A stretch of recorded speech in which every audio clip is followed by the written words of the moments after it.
So when you open Praat, this is what it looks like.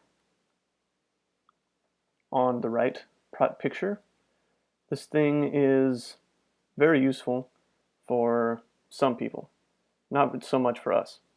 It does allow you to take an image of a waveform or spectrogram and convert it into a PNG or JPEG file. If you want to present a research paper, that's fine, but here we won't really use this, so you can ignore that. Go over here to Praat Objects. This guy is what we care about. To record something, click New, Record Mono Sound, and we have our sound recorder. Got some options here. You can change the channel, which is almost never necessary. Same with the frequency. You're only ever going to have to worry about this in really complex phonetic research. Default is good to go, and you can also change the input source. To start a recording, you just click record. It does start automatically, so be aware of that. Click record. You can see the sound levels here. We're done, so click stop. Do not click close. It will close the sound recorder and bring you back to this list without having saved your recording. So that could be kind of annoying. You can click save to list to keep the sound recorder up, make more recordings. You can always play what you just recorded as well. You may or may not have heard that, but you can just make sure it sounds like what you want it to. But if you're done recording things, you click save to list and close. And here it is. Well, let's do another one. If you want to get rid of it, just click remove down here at the bottom. I'll make a new sound to show you that you can also name your sound. I'll call it test. Why not? Record the sound, see the sound levels, and then click stop. Save to list and close. And there it is, sound test. There's a long list of things you can do here on the right. All we really care about for now is view and edit. And there we go. We have on the top a waveform, which is very nice. And of course on the bottom the spectrogram. You can see the interaction, well, the correspondence between the two, which can be handy.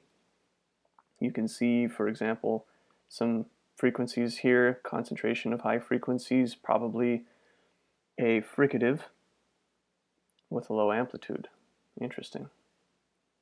What I like is that you can select a section, top or bottom, doesn't matter where, of this whole thing by just clicking and dragging, and then to play it you click down here on the bottom section where it has the timing.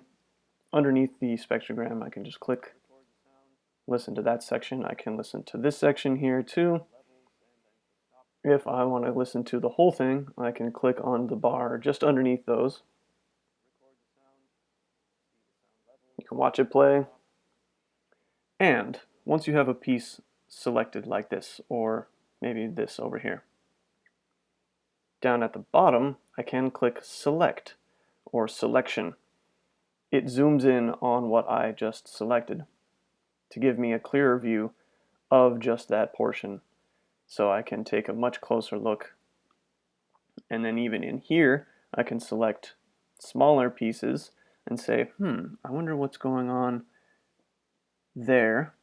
You'll hardly ever have to get this close, but just for demonstration's sake, if we click select, there we go. That's quite a lot. Click out to get back to there. Click back to get back to the screen you were at before. Click back again. Maybe not. Out. There we go. You keep clicking out until you can see the whole thing. There's a couple of other handy features here. I can get a rough estimate of F0 by clicking on pitch at the top bar here, and show pitch comes up as a blue line. This isn't always the most precise, but it can give you an idea at least of where the speaker's pitch is. I'll go ahead and turn that off.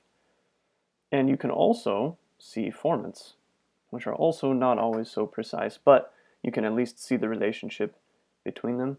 Formant on the top bar, click show formants, and that's all of this red stuff here. F1, F2, F3, etc. And as you can see, they change according to what's being said, as we already know, but it's really nice to be able to visualize them like this and then say, okay, general idea, now I can turn them off and go maybe look a little bit closer here. Ah, yeah, there we go. I can really see it. Even here,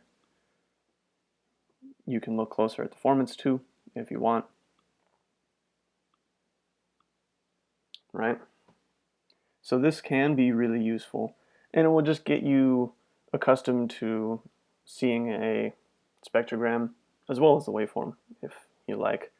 You can record yourself saying a bunch of different things, have fun with it, maybe play some music, have your friend try to demonstrate some hypernasalized speech or something like that, and just see how it affects the spectrogram as well as the waveform.